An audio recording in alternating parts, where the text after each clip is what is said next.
Hi,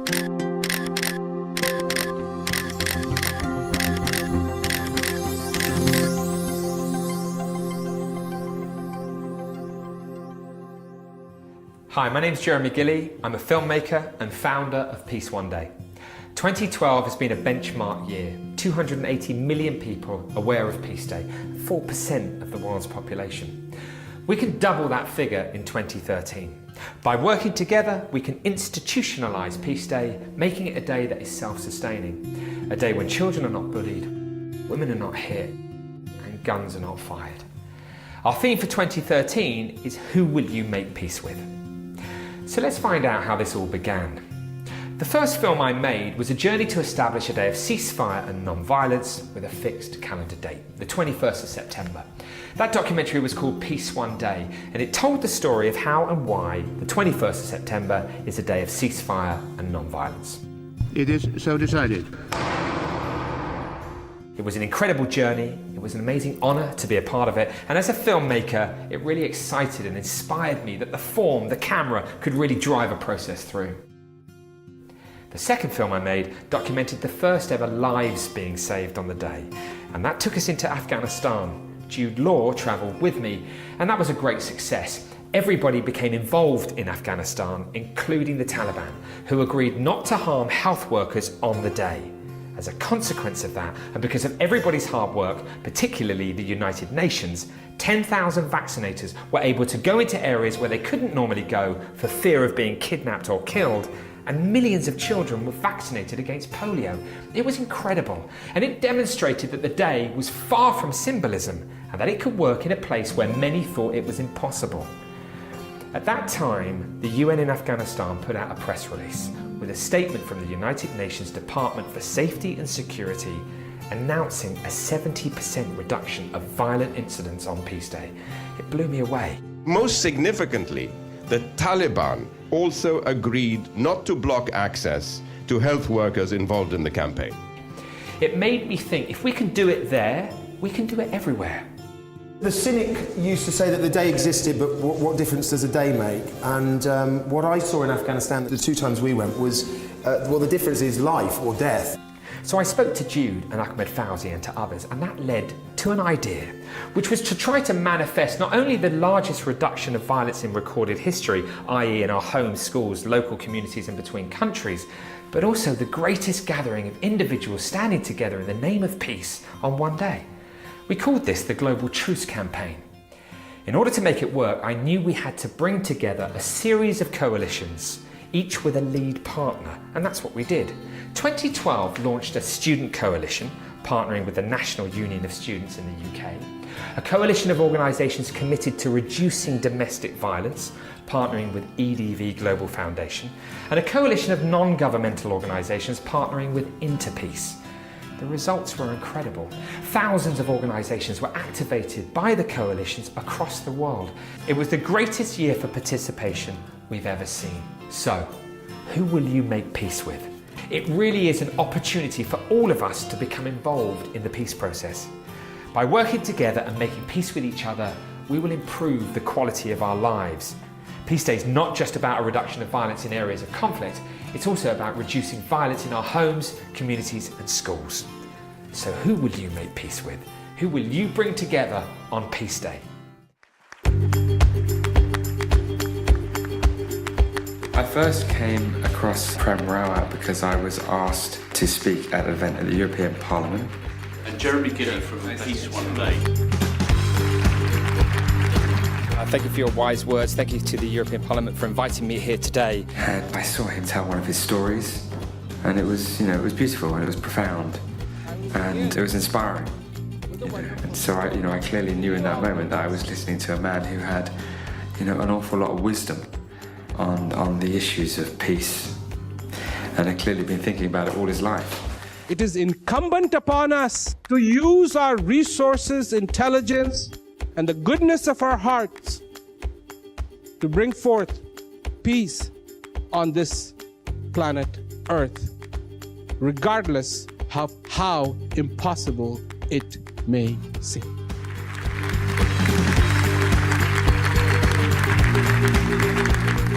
And then I found out, obviously, that he'd been speaking about it all his life, and that he'd been traveling the world and speaking to hundreds of thousands of people every year on the topic, and devoted his entire life to inspiring and empowering people all over the world to think about peace and to act for peace in their own individual way. And he's an incredible human being, a very wise and courageous, powerful man. It is not the world that needs it, it is us as individuals who need the peace. Given my own journey in relation to creating a day of peace and then trying to prove that it could work and now make it, institutionalize it, and there were lots of synergies for us to be able to potentially do some work together. As a filmmaker, I wanted to make a difference. I wanted to make a film about peace because I wanted to answer some of those fundamental questions. And then I realized there was no day of peace. Together, we can create peace one day. Please go to your friends, your colleagues, your families, and let us unite on the 21st of September 2012 and send a message to the new generation that we can change and things can be different. Thank you, ladies and gentlemen. Thank you. Well, I jumped at the opportunity of being able to have a one-to-one with him because, I knew that this was an individual who has obviously been on a much longer journey than I've been on.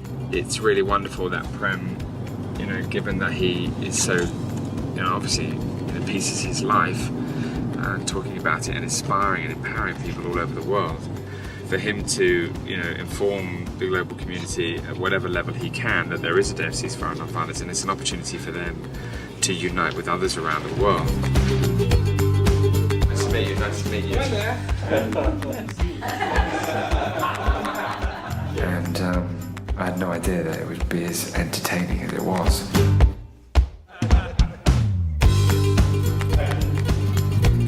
Here we go. I spent 13 years on the road, talking about peace and trying to create a day of peace, which we did, and the idea that, if our world could unite, separate from politics and religion, and stand together as one, then in that unity would perhaps come a little shift in our consciousness around the fundamental relationships that we have around peace and sustainability. The idea that we come together as one.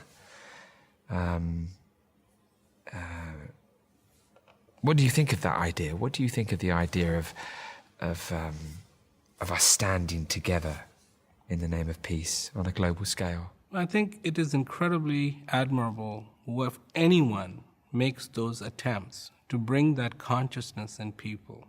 Think about peace, understand peace. That is so important because it just doesn't happen every day, But how important is peace to a human being? Because I really feel that peace is very fundamental. Peace is fundamentally inside of every human being, and we need to look at ourselves as the source of peace. Long time ago, that's what Socrates said, know thyself. He could have said anything. He could have really, truly said anything. Go climb that mountain, remove that rock, dry up that ocean. But he said, know thyself. And people talk about this, but they really sometimes don't understand what does that mean? To look at yourself as the source of that peace, as the source of that clarity, as the source of that joy.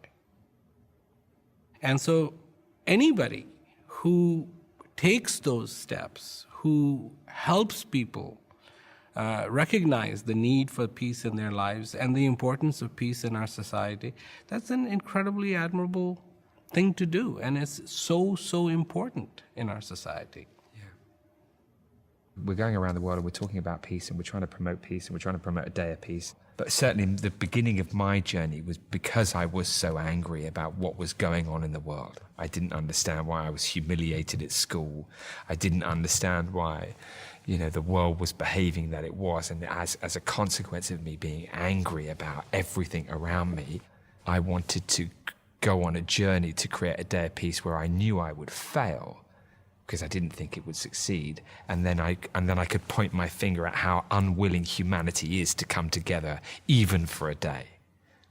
But of course, the opposite happened, and of course it succeeded, and I'm less angry and I'm more hopeful now than I've ever been. What happens when I get angry? I I got angry the other night at something that I didn't like.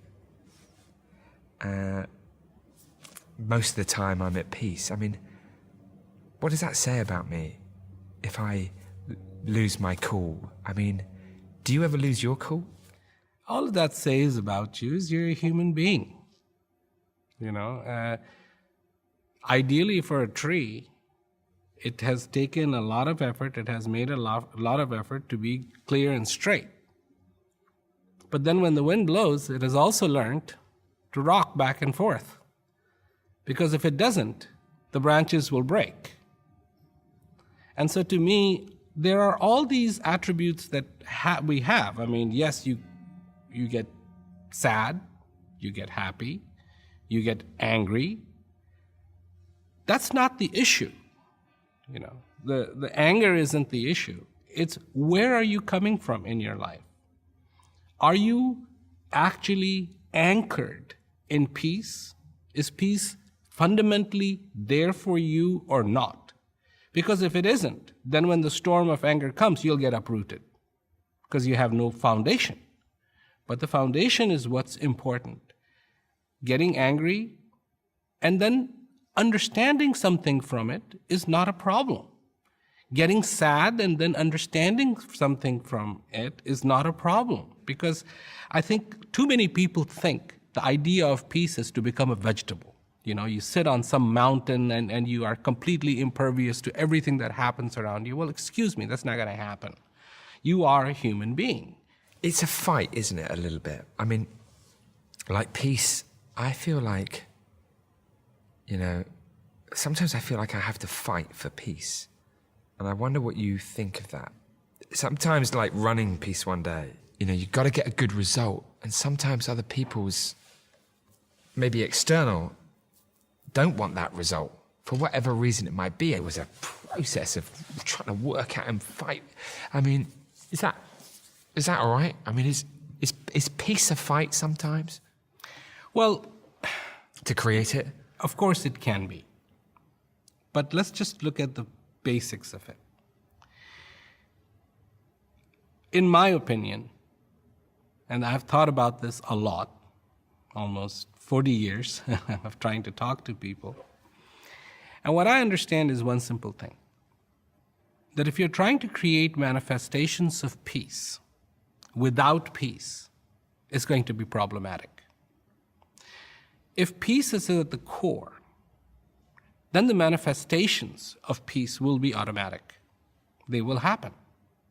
But if the peace is missing in a very fundamental place, and you're just trying to create the manifestations, it's going to be very, very difficult. And that's why I try to take my message of peace. That peace is inside of you.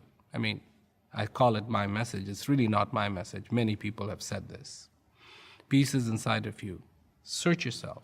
See, seek within you, and find that peace. Because unless that happens, trying to just create different things that reflect peace is going to be hard. Peace has to be in a fundamental level. And then you don't have to worry about the manifestations. The manifestations will be there. I speak to people, most days, and young people particularly. The education materials we have now are in the 6 official languages, used in 197 countries. It's the most important thing to me, inspiring and empowering young people to be the driving force behind the vision of a united and sustainable world, and giving them the tools to do such a thing. I mean, giving them tools to become peacemakers. Do you think that one of the problems that humanity has at this present time is that sense that people don't believe that they can change the world? Yeah, because the responsibility of for changing the world does not lie with them. It lies with some other entity, whether it is the governments, whether it is the angels that'll drop from heaven. They think that. They think that. They think that. Yeah. So they don't include themselves in the equation. That yes, they can make a difference, but it is true that they can make a difference. And just knowing that can have a huge impact that yes, you are a very critical part of that machinery that will make peace happen on this earth. That you're not separate from it. You're not just a recipient of a news that, oh yeah, today there's peace in this world, thank you very much. No, you are part of making it happen. And it doesn't matter who you are. Yeah. It doesn't matter who you are. And we put so much emphasis on our youth, which is so important because they are our future.